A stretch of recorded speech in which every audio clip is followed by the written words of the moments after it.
Okay, let's talk about properties of the graphs of polynomial functions. We're going to start with the polynomial functions with degree that are even. All right, we're going to start with the quadratic, since you're familiar with, and we want to answer all these questions. Very important questions: and behavior, domain and range, and then based on the domain and range, do you see any minimum value? And then the X-intercepts, and then what else we can come up with in terms of general form. Now I used quadratic so that you can use it as a reference. All right, so let's go to the graph. First of all, we know that function for quadratic y equal to x squared, f of x equal to x squared, and the graph of that, if I go to Desmos, the graph of that, it looks like this. I did put in the vertex form in here for some values of a, p, and q, and you can use Desmos to do this as well. But I want you to see what is happening here. So the graph, basically, if a, the leading coefficient, is positive, the graph opens up, is upside up. Okay, that's number one. So that means usually when the leading coefficient is positive, you're in quadrant 1 and quadrant 2. Those are the end behavior. Great. Okay, that's the end behavior of the function. Now, what happens if a is negative?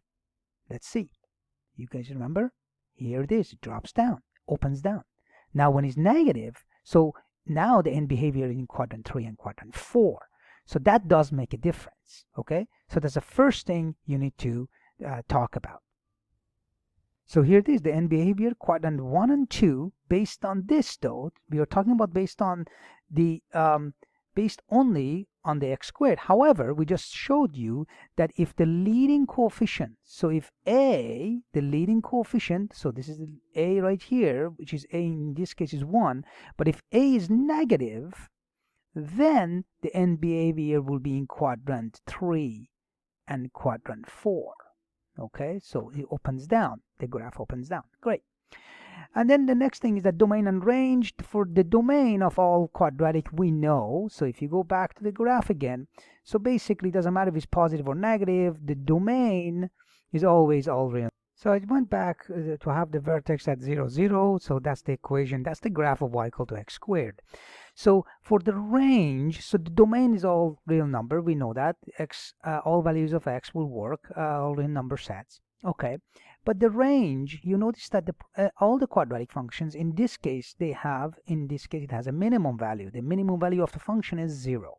Okay, that is if it's opening up and depending on where the vertex is. Basically, the y coordinate of the vertex will tell you if it's a maximum or minimum, depending on if the graph is opening up or opening down.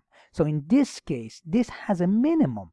Okay, the q is the minimum value of the function when the leading coefficient is positive, a is positive. But if I flip that over and that becomes negative, so the minimum now will be, the maximum now will be q. Okay, the maximum value of function is q at p.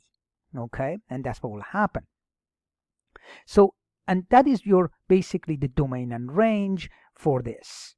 So we can say that the domain is all a number here, but the range actually depends on if it's opening up, the graph is opening up or opening down. If it opens up, that means the graph has a minimum value, and the minimum value is the y coordinate of the vertex. If it's opening down, then the y coordinate of the vertex will be the maximum, as we showed it on the graph. Okay. The next piece is we have to deal with the x-intercepts. So let's go to the graph again. Now in this case, so let's go back to the graph and set it up at 0, 0 again. So here's the original graph. Now we've done this before. What happens if the graph drops down? Okay, so if I change q, notice what is happening. Right now, how many x-intercept do you see?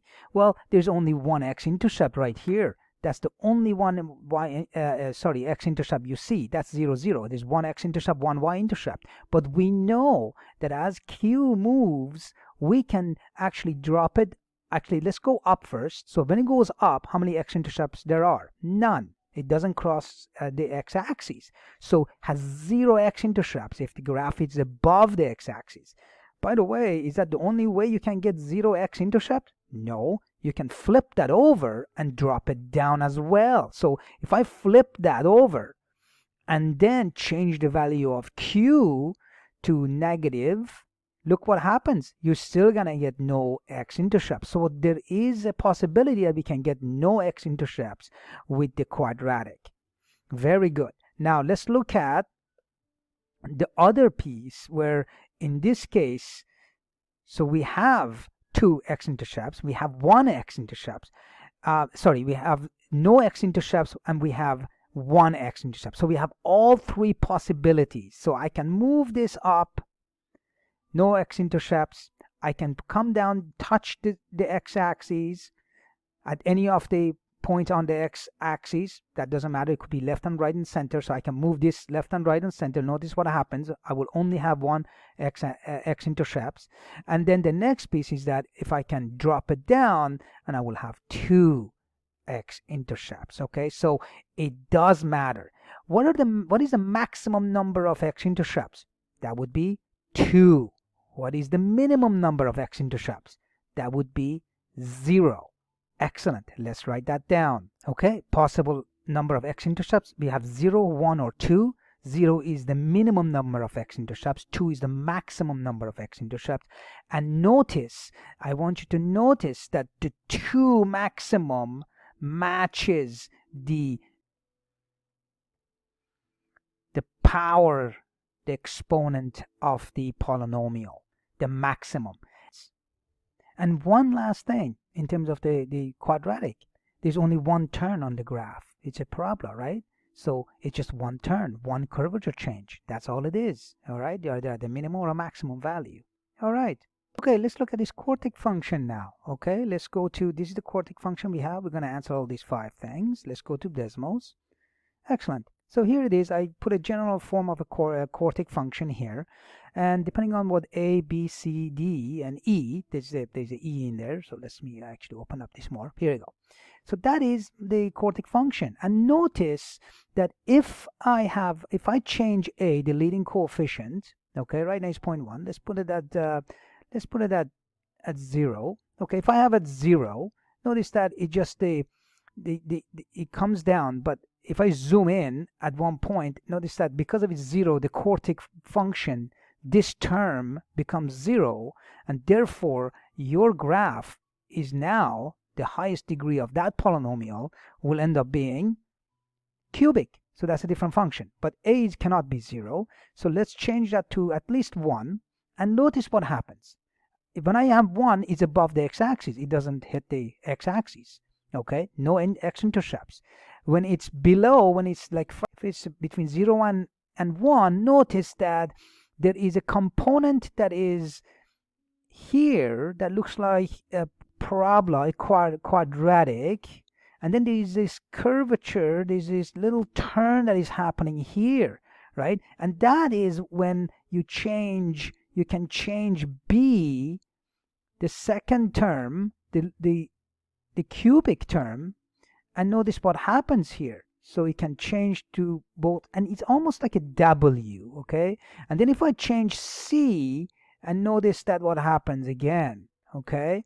So all of that is all related, and then at the end, if I change D, same idea. This time the other curvature changes and becomes really a W, and then based on that I can change the whole thing here, and it goes back and forth.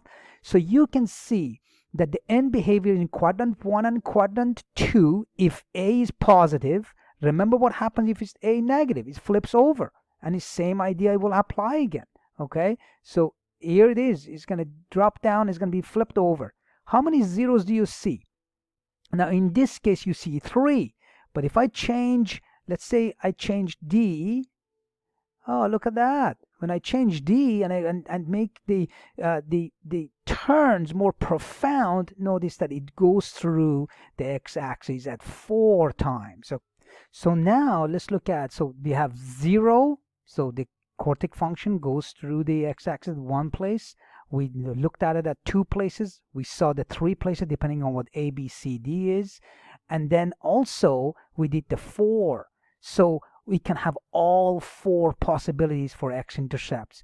And then when it's the end behavior, quadrant 1, quadrant 2, and then what is the domain and range? Again, in this case, depending on what ABC we have, ABCs are, we have a minimum and maximum value, and you have to read it off of the graph.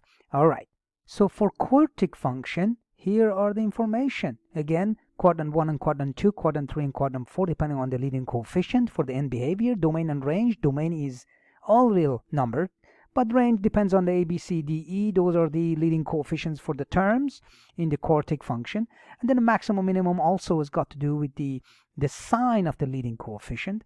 And then the x-intercepts, possible zeros for x-intercepts. What we have in here is that 0 to 4, but 0 is the minimum number of zeros, where the graph is above the x-axis, doesn't touch the x-axis, and the 4 is the maximum number of zeros, and that's what that is. And notice that the maximum number of zeros again matches the exponent,